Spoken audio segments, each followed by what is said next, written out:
Flat Earth Clues, Part 12. Real Eyes. This is part of a series of clues that can help you get your head around both the design of the flat Earth system we live in and who has been involved in the deception to hide it from you. This clue covers an enclosed system feature, which for me at first seemed like just a necessary aspect of the process. That being what we perceive with our own eyes, because for many, that's the validation we need. Can seeing things with our eyes really be trusted, though? The more I looked into it, the more it became apparent that they cannot. In fact, it became obvious that as a species, we seem to have layers of cognitive weakness, especially when it comes to optical perception, like it was built into our very genetic code. Layers that naturally help things like hiding the shape of the world. I'm going to show you some examples, and before this clue ends, you'll know why everyone else around you is missing the big picture and just how rare you are to realize it.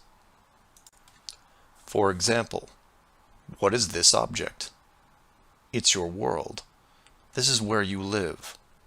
You know it as certain as anything else that's given, like gravity, temperature, and touch.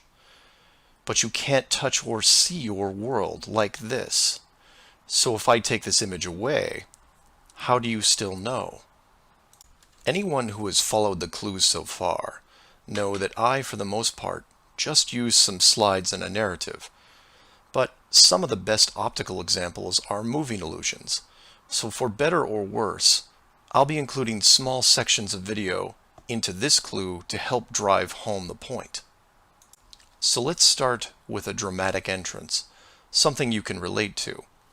This is for all the questions regarding the sky and how things can be accomplished. To this, I have to remind people using a Truman Show example, where the director, living in the moon structure, cues the sun. Keep in mind this is a very small enclosed system. If the sun, moon, and stars can be reproduced here, imagine what you could do with a dome 1,000 times larger, using technology far beyond ours. But maybe I'm getting ahead of myself, like the mice in Clue 4. We should start with something small, because the small stuff is easy to figure out, right? Take this spinning ballerina, for example. If I say that she's spinning on her left foot before you look, then she might spin on her left foot. If you look away and I now say she's spinning on her right, then when you look again, she might be spinning on her right. But try to change her direction while staring directly at her, and it becomes much more difficult. Did I change her graphic? Is it magic or witchcraft? Not at all. How the girl is animated gives your mind the choice of how she's spinning. You just need a starting point. So you say, well, that's an animation, just a clever trick. So I show you this still picture of a match and its shadow against the wall. Notice anything missing? Like the shadow of the flame itself? Your mind wants it to be there, but it isn't. Everything casts a shadow, right? Your eyes want the image to include the flame's shadow, even though logic tells you the pure light source can't have one. And then there's the famous dress, which in real life is blue and black, but how it's photographed gives the human mind an option of seeing it in gold and white. You know what color it is because you can see it. But if someone else sees a completely different color, then who's correct? If everyone in the room sees black and you see gold, are you wrong because you're in the minority? And what does that say about possible illusions that can be tailored to a small group of people? Or just you? Human eyes are easy to manipulate. Take this classic example. If you pause the video and stare at the 4 dots in the center for 30 seconds, then turn away and look at something white, then you will see a residual image of a bearded man. But that's not the trick. It's that the residual image is in color, even though you are staring at something black and white, showing you that your eyes can be conditioned in a relatively short amount of time. And speaking of black and white, let's see if you can avoid a simple distraction. Focus on white and try to see how many passes are made by the white-colored team. Can you tune out everything else and count the number of white passes? You're confident that the total number of passes is 13. And congratulations, you would be correct. But this wasn't about the number of passes. It was about the bigger distraction. By following the white team, you are ignoring the black team, and moreover, everything black, so you failed to see the dancing black bear that was right in front of you. Don't worry, I didn't see it either the first time, and being that you now know how it's done, you can't be fooled again, right? Rewind and try it, still focusing on the number of passes, and see if you can catch the bear. It's harder than you might think. Many people will see this dragon and think it's a computer-generated effect. It's actually very real, but the illusion only works from certain angles. If you walk too far one way or the other, you can see behind the illusion. If you cannot see behind the scenes, your mind can't break out of the illusion, no matter how hard you try. And this then leads us back to something that shouldn't be a trick, but is. It's called the Mercator map. And you say that it's not a deception, it's a real map. How do you know this?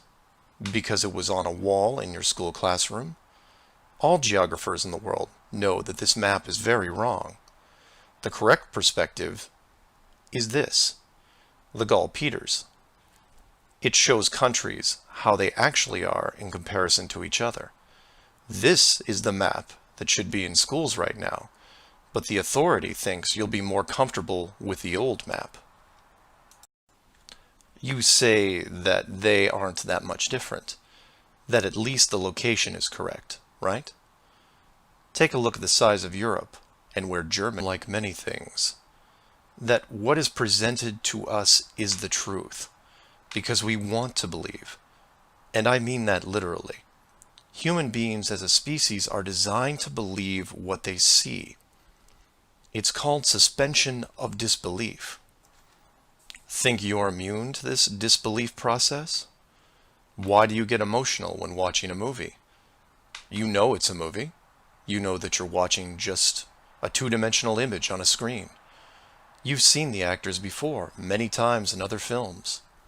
And you know that the process to make the film took hundreds of people and millions of dollars to create. But if the story is convincing enough, you will forget all that, at least for a while, and be swept up in the moment. But enough tricks. What about real life? Without all the sleight of hand and distraction, you should be able to determine everything as it really is, right? Don't be so sure. Ever driven a car in stop-and-go traffic, zoned out for a bit, then had that horrifying feeling that you couldn't tell if your car was moving or the car next to you was moving? That happens to all humans. University studies on motion perception have been done for years, and they determined if the movement was smooth enough, human beings couldn't tell the difference between our motion and the motion of other objects. This applies to cars, trains, basically any vehicle you may be in, maybe even one as large as the world itself. To be clear, you can't really tell if your car or train is moving. No one can. It's an assumption. So now tell me that you can feel your world spinning at 1,000 miles an hour and rushing around the sun at 60 times that speed. Your world isn't spinning or moving forward, only the sky is. And even that isn't real. The stars spin, the moon circles, as does the sun, all of it built with great craft and precision, to create the illusion that you are isolated in a vast universe to fend for yourself, which is not the case. Or, in short, we were designed to believe, to accept the illusions as reality, so that an enclosed system could be built around us, and we could live in it without the burden of confinement. And for those of you who still haven't used their real eyes yet, here's one more trick. See if you can solve it.